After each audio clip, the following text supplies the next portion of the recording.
В речах руководства нынешней Украины ни слова о правах человека, о правовом государстве, они все начинаются и заканчиваются словами о независимости. И теперь мы видим, какую именно независимость они избрали.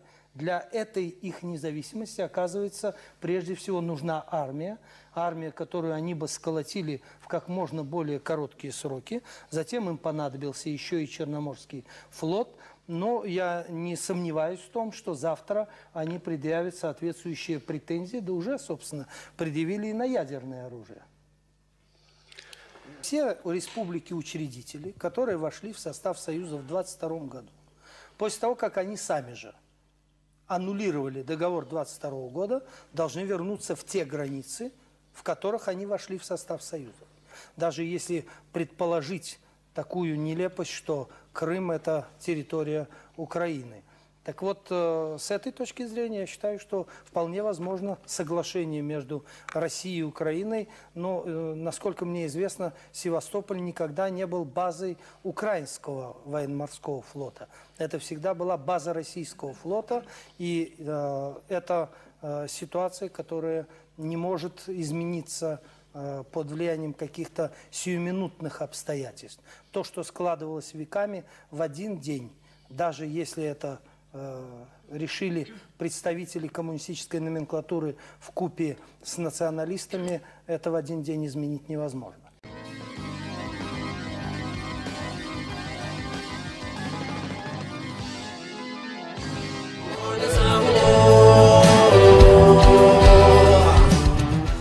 Программа «Без ретуши» в прямом эфире. Я с удовольствием представляю вам Анатолия Александровича Собчака. И сразу переходим к делу. Газета «Труд».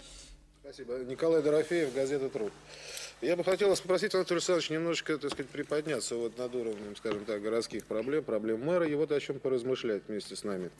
Сегодня Поразмышлять это всегда полезно. Прекрасно. Мы сегодня можем отпраздновать некий юбилей. Ровно месяц назад в недрах Беловежской пущи 3 руководителя 3 государств родили некий проект, который мы все сейчас можем назвать Содружеством независимых государств. Так вот, как сегодня, спустя месяц с этого момента, вы можете оценить, так сказать, саму идею Содружества, само его существование с учетом позиции отдельных республик, ну, в частности, например, Украины? Ну, если вы помните, я выступал и в Верховном Совете России, и в Верховном Совете Союза на последнем заседании по этому вопросу и поддержал заключенное соглашение, потому что идея заключения союзного договора, которую я всегда поддерживал, зашла в тупик, и казалось, что вот найден выход из ситуации, и что этот выход будет иметь продолжение. И именно поэтому я поддержал эту идею. Хотя вот должен поделиться с вами очень интересным замечанием.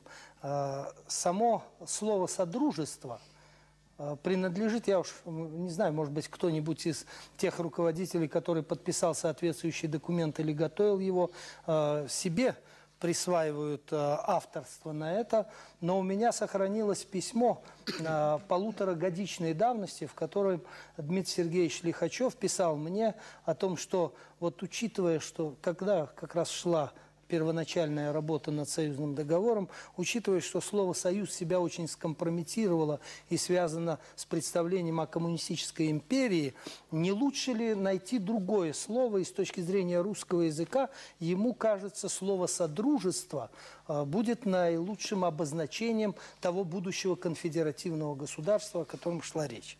Но теперь я уже могу совершенно четко сказать то, что я на этот счет думаю. Я думаю, что идея содружества провалилась. Я думаю, что это очередной тупик. И прежде всего в этом меня убеждают действия Украины.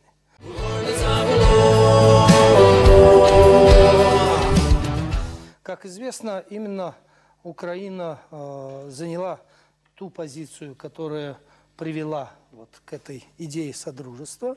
А теперь стало ясно, что эта идея содружества понадобилась только для одного.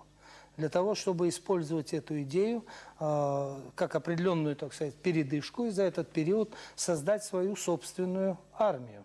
создать свою собственную армию, причем в таких размерах. Ну, вы знаете, украинский президент еще до того, как стал президентом, и те, кто сегодня у власти на Украине, говорили о необходимости 400-тысячной армии. Теперь, когда вот нам уже известно, что как они хотят создавать эту армию, когда вначале мы думали, что ну, каждое независимое государство должно создавать армию нормальным путем. И это и право, хоть 4 миллиона создавайте за счет своих налогоплательщиков. Но, окажется, задумка, как любят говорить журналисты, была другая. Взять и перевести нынешнюю армию просто под юрисдикцию Украины. Хотя я понять не могу, почему жители России, Узбекистана или Казахстана, призванный служить в советскую армию, должен отдавать присягу украинскому правительству. И более того, я считаю, что сегодня мы получили наиболее опасный симбиоз. Симбиоз бывшей партийной номенклатуры. Причем мы же с вами знаем, что на Украине коммунистический режим носил наиболее заскорузлый, щирый, я бы сказал, характер. Я сам, в моих жилах течет ровно столько украинской крови, сколько и русской, поэтому я могу об этом говорить совершенно спокойно. И вот меня больше всего беспокоит этот симбиоз крайних националистов с такой номенклатурой, консервативность которой была очевидна для всех.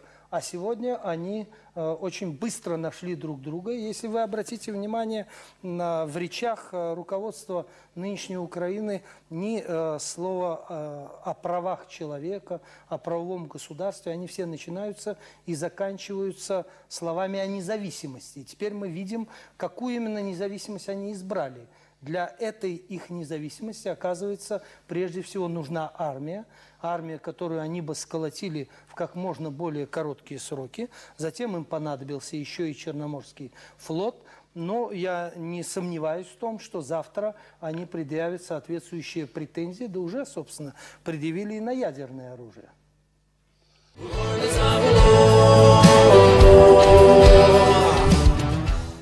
Московский комсомолец Вадим Паегля. Анатолий Александрович, давайте вернемся к судьбе Черноморского флота, потому что это вопрос, наверное, сейчас самый больной. Вот вы как политик, как юрист, вы видите возможность какого-то компромисса? Ну, не только вижу, я считаю, что здесь без компромисса просто не обойтись. Ну, прежде всего, если говорить вообще о подходе к этим вопросам, то я считаю, что здесь есть один юридически возможный вариант. Юридически правильный и справедливый. Что все республики-учредители, которые вошли в состав Союза в 1922 году, после того, как они сами же аннулировали договор 1922 года, должны вернуться в те границы, в которых они вошли в состав Союза. Все же остальное, все остальные, так сказать, территориальные приобретения – это предмет для обсуждения, для переговоров и для принятия решений, потому что аннулировано основание.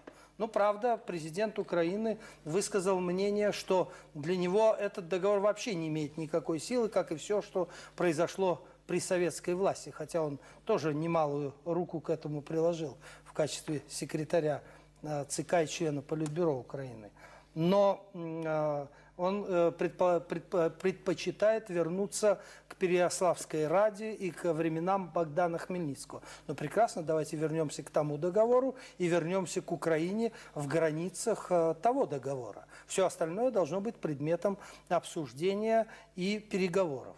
Что же касается судьбы Черноморского флота, то, ну, я не хотел бы сейчас говорить о территориальных претензиях, там, скажем, о судьбе Крыма, но ведь известны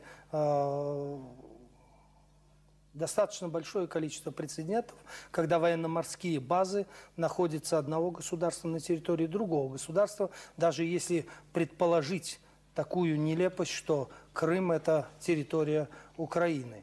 Так вот, с этой точки зрения я считаю, что вполне возможно соглашение между Россией и Украиной. Но, насколько мне известно, Севастополь никогда не был базой украинского военно-морского флота. Это всегда была база российского флота. И это ситуация, которая не может измениться под влиянием каких-то сиюминутных обстоятельств. То, что складывалось веками, в один день, даже если это решили представители коммунистической номенклатуры вкупе с националистами, это в один день изменить невозможно.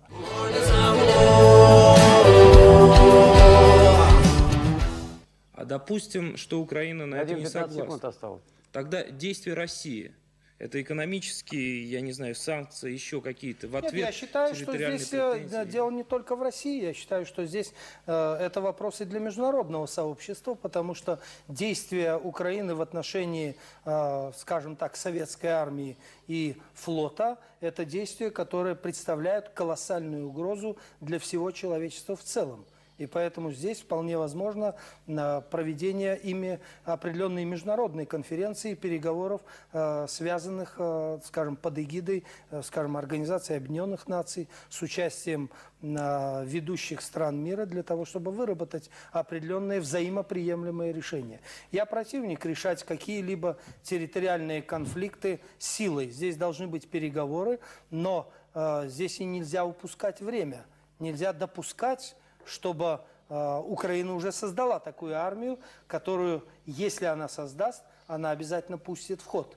Я в этом ни минуты не сомневаюсь и считаю, что сегодня мы закладываем мину под не только наше будущее, но и будущее всего человечества.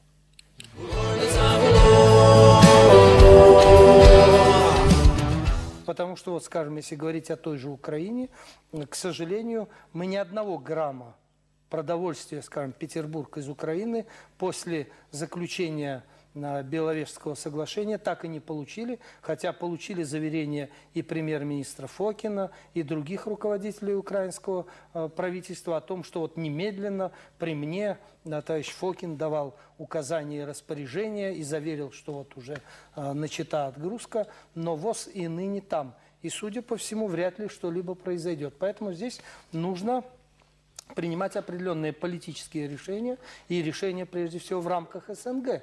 Это вопрос о будущем СНГ, потому что сегодня уже начинается экономическая война между республиками. И либо эту войну мы остановим, и остановим в самом зародыше путем согласованных действий, либо она будет продолжаться и приведет к очень тяжелым экономическим последствиям. А признаки этой войны уже налицо. Вот когда я сегодня ехал в аэропорт, я специально даже остановился и в нескольких местах вышел и посмотрел в магазинах. Во всех магазинах очередь. Во всех без исключения. Количество товаров не прибавилось, только катастрофически возросли цены.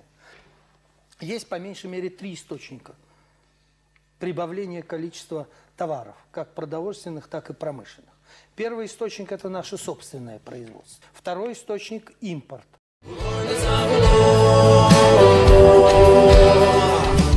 Гуманитарную помощь тоже крадут. Но крадут уже, как правило, там, где она доставлена по назначению. В больницах, скажем, в детских домах, в школах и в других организациях, куда мы на предприятиях, куда мы эту гуманитарную помощь доставляем. Но не только. Вот я, например, столкнулся с таким фактом. Мы месяц назад, в конце ноября, в декабре, каждому ребенку в школе выдали ирландское сухое молоко. Вот такие вот 3-килограммовые банки. И вот они появились в кооперативных магазинах. И выяснили, что папы, мамы, бабушки, дедушки приходят и сдают на комиссию, продают вот эти самые банки. И, наконец, третий источник – это получение продовольствия и товаров из других республик. Что вы хотите, если народ в течение десятилетий приучали к тому, что украсть у государства – это нормально, украсть то, что никому не принадлежит – это нормально. Поэтому и гуманитарную помощь тоже крадут. Демократической России, пожалуйста. Еженедельник «Демократическая Россия». Анатолий Александрович, нас всех, конечно, ужасает насилие, и я охотно верю вам, что вы против силового решения любых политических вопросов. Но сегодня вы сказали о том, что надо бы вернуться к договору 22 года или к Переяславской Раде, что Крым это не... Нет, про Переяславскую Раду не я. Это Кравчук сказал, что он признает только, так сказать, тот договор. Хорошо, 22 год. Я просто сказал, надо быть последовательным, признавая договор, извлекать из этого соответствующие юридические последствия. Точно так же, как, скажем, в Литве, если они в свое время аннулировали соответствующий договор 1939 года, то они должны были вернуться к границам Литвы 1938 года, то есть тем границам, которые они имели до оккупации, или как хотите назовите, со стороны Советского Союза. Я понимаю вас, но, скажем, по договору 22 года к России тогда должен отойти Казахстан. Но дело даже не в этом. Я просто хотел вас спросить, вот в принципе, вы не боитесь вот этими заявлениями навредить?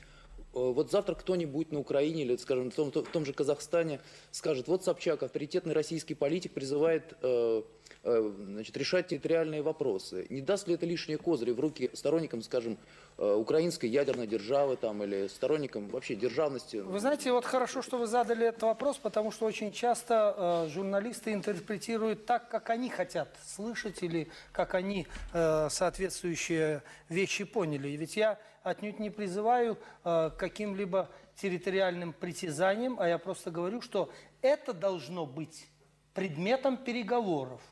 Потому что юридически республика имеет право только на ту территорию, с которой она вошла в Союз.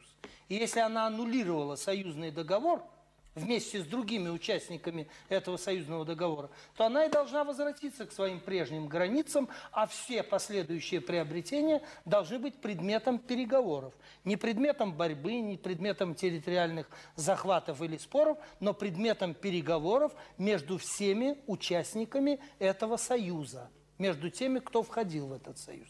Поэтому, если бы, скажем, я принимал участие в этом Беловежском соглашении, я бы потребовал, чтобы в самом тексте Беловежского соглашения подобного рода последствия, юридические последствия, однозначно вытекающие из аннулирования договора, для этого надо быть, просто надо знать немножко теорию, может быть, международного права или договорного права. Если аннулируется договор, наступают определенные юридические последствия. Их надо было предусмотреть в Беловежском соглашении. Тогда, может быть, не возникала бы вот той интерпретации, о которой вы говорите. Я еще раз повторяю, что я считаю, что есть определенные вопросы, которые подлежат обсуждению и переговорам. И должны решаться в результате этих переговоров, а не в результате применения силы.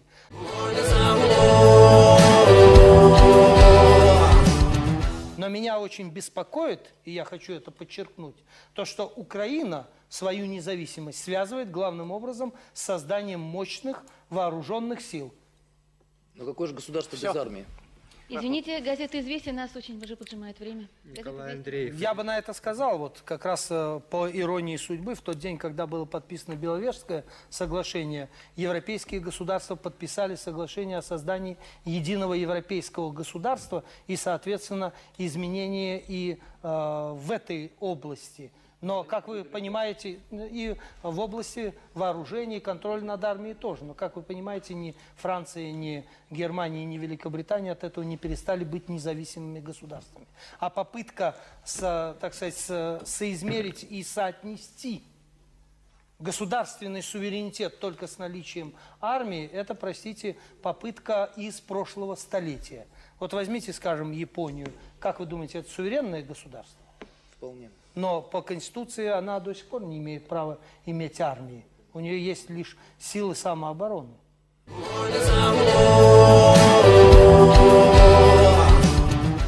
Скажите, когда вашей душе хорошо? Вы знаете, прежде всего хорошо, когда я встречаюсь с близкими, когда я встречаюсь с друзьями, и когда удается расслабиться. Расслабиться, отдохнуть как-то от дел, забыть о делах. Хотя, честно говоря, я уже не помню, когда такое произошло. Известно всей стране. Что значит?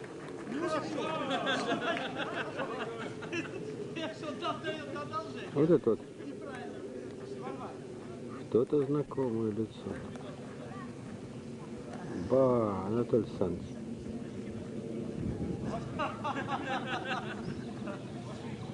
Владимир Владимирович, извините.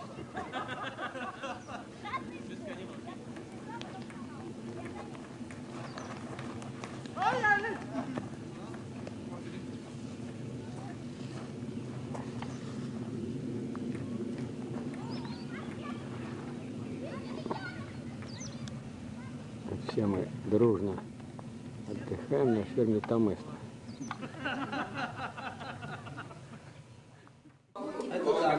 Маленький, вот такого редко. Это скорее в Швейцарии, во Франции вот такие старые дома переделывают. Я с бассейном, например, не люблю.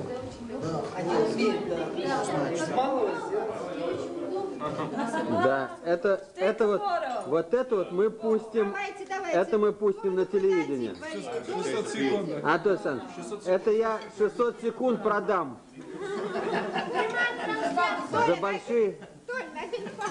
За большие деньги.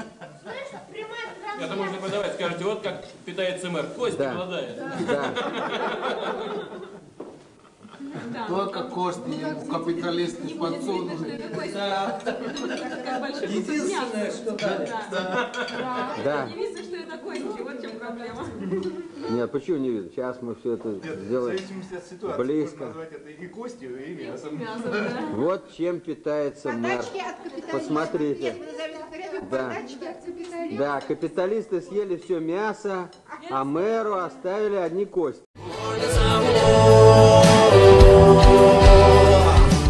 Еще никому толком неизвестный в городе подполковник КГБ Владимир Путин увольняется из Комитета государственной безопасности. Аккурат в дни августовского путча к команде ленинградского мэра Собчака он присоединился еще в июне. Но на фоне развернувшихся в стране августовских событий своим уходом из органов он совершает окончательный выбор стороны обострившегося противостояния демократических сил с коммунистами.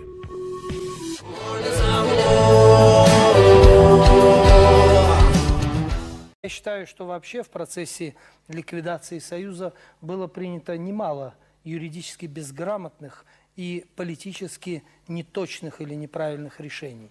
Я думаю, что если бы был сохранен союзный парламент, причем союзный парламент, формируемый республиками, хотя бы так, как он формировался, с соответствующими функциями, то Содружеству независимых государств было бы выжить легче.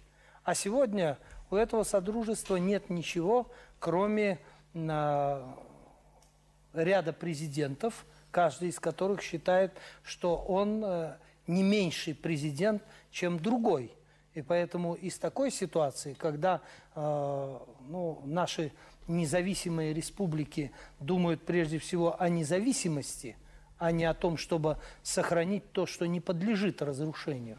Скажем, уже сегодня и единая энергосистема. Это надо быть круглыми идиотами, чтобы допустить разрушение единой энергосистемы, даже с чисто экономической точки зрения. Но даже это, оказывается, сегодня поставлено под вопросом.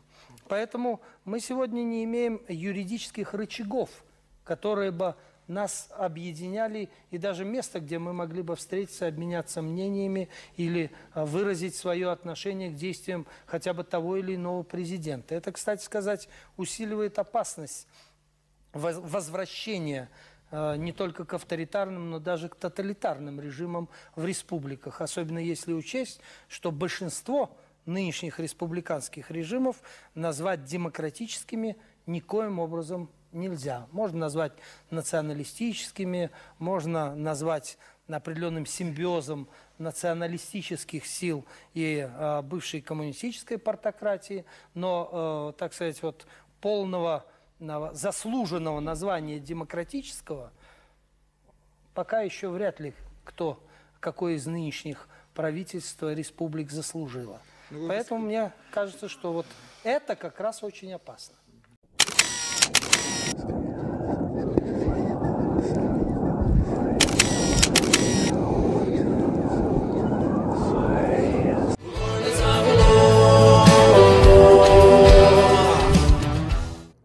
Дорогие друзья, Советский Союз в конце 80-х годов прошлого века ослаб, а затем и вовсе развалился. Весь ход происходивших тогда событий – это хороший урок для нас и сегодня. Он убедительно показал, что паралич власти, воли – это первый шаг к полной деградации и забвению. Стоило нам тогда на какое-то время потерять уверенность в себе, и все. Баланс сил в мире оказался нарушенным.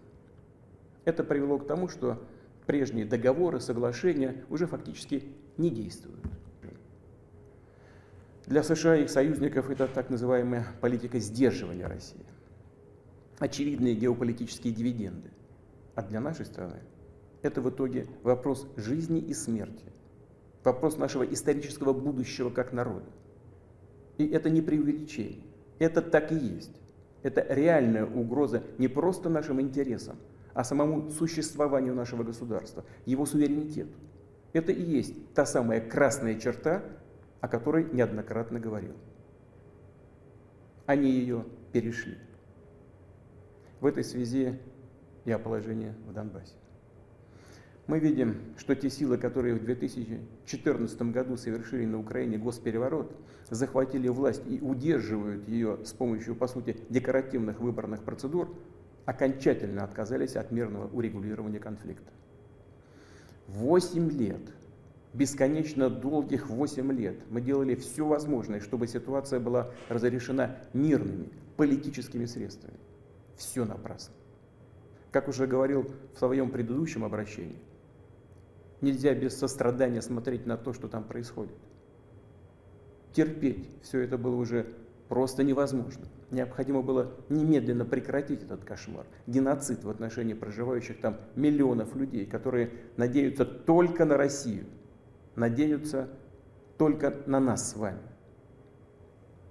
Именно эти устремления, чувства, боль людей и были для нас главным мотивом принятия решения о признании народных республик Донбасса. Что считаю важным дополнительно подчеркнуть. Ведущие страны НАТО для достижения своих собственных целей во всем поддерживают на Украине крайних националистов и неонацистов, которые, в свою очередь, никогда не простят крымчанам и севастопольцам их свободный выбор воссоединения с Россией.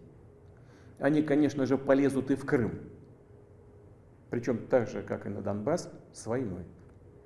С тем, чтобы убивать, как убивали беззащитных людей, каратели из банд украинских националистов, пособников Гитлера во время Великой Отечественной войны. Откровенно заявляют они о том, что претендуют на целый ряд других российских территорий. Весь ход развития событий и анализ поступающей информации показывает, что столкновение России с этими силами неизбежно. Это только вопрос времени. Они готовятся, они ждут удобного часа. Теперь претендуют еще и на обладание ядерным оружием. Мы не позволим им этого сделать. Как уже говорил ранее, Россия после развала СССР приняла новые геополитические реалии. Мы с уважением относимся и будем также относиться ко всем вновь образованным на постсоветском пространстве странам. Мы уважаем и будем уважать их суверенитет. Но Россия не может чувствовать себя в безопасности, развиваться, существовать с постоянной угрозой, исходящей с территории современной Украины. И сейчас нам с вами просто не оставили ни одной другой возможности защитить Россию, наших людей, кроме той, которую мы вынуждены будем использовать сегодня. Обстоятельства требуют от нас решительных и незамедлительных действий. Народные республики Донбасса обратились к России с просьбой о помощи. Мною принято решение о проведении специальной военной операции. Ее цель – защита людей, которые на протяжении 8 лет подвергаются издевательствам, геноциду со стороны киевского режима. И для этого мы будем стремиться к демилитаризации и денацификации Украины, а также преданию суду тех, кто совершил многочисленные кровавые преступления против мирных жителей, в том числе и граждан Российской Федерации. При этом в наши планы не входит оккупация украинских территорий. Мы никому и ничего не собираемся навязывать силой. Напомню, что ни при создании СССР, ни после Второй мировой войны людей, проживавших на тех или иных территориях, входящих в современную Украину, никто никогда не спрашивал о том, как они сами хотят обустроить свою жизнь. В основе нашей политики свобода. Свобода выбора для всех самостоятельно определять свое будущее и будущее своих детей. И мы считаем важным, чтобы этим правом выбора могли воспользоваться все народы, проживающие на территории сегодняшней Украины. Все, кто этого захочет. В этой связи обращаюсь и к гражданам Украины. В 2014 году Россия была обязана защитить жителей Крыма и Севастополя от тех, кого вы сами называете нациками. Крымчане и севастопольцы сделали свой выбор быть со своей исторической родиной, с Россией. И мы это поддержали. Повторю, просто не могли поступить иначе. Сегодняшние события связаны не с желанием ущемить интересы Украины и украинского народа. Они связаны с защитой самой России от тех, кто взял Украину в заложники и пытается использовать ее против нашей страны и ее народа. Повторю, наши действия – это самозащита от создаваемых нам угроз и от еще большей беды, чем та, что происходит сегодня. Как бы тяжело ни было, прошу понять это. Уважаемые граждане России, силы нужны всегда. Всегда, но сила может быть разного качества. В основе политики империи лжи, о которой я говорил в начале своего выступления, прежде всего лежит грубая, прямолинейная сила. В таких случаях у нас говорят, силы есть, ума не надо. Уважаемые соотечественники, уверен, что преданные своей стране солдаты и офицеры вооруженных сил России профессионально и мужественно исполнят свой долг. А это значит, что принятые решения будут выполнены, поставленные цели достигнуты, безопасность нашей Родины надежно гарантирована. Верю в вашу поддержку, в ту непобедимую силу, которую дает нам наша любовь к Отечеству.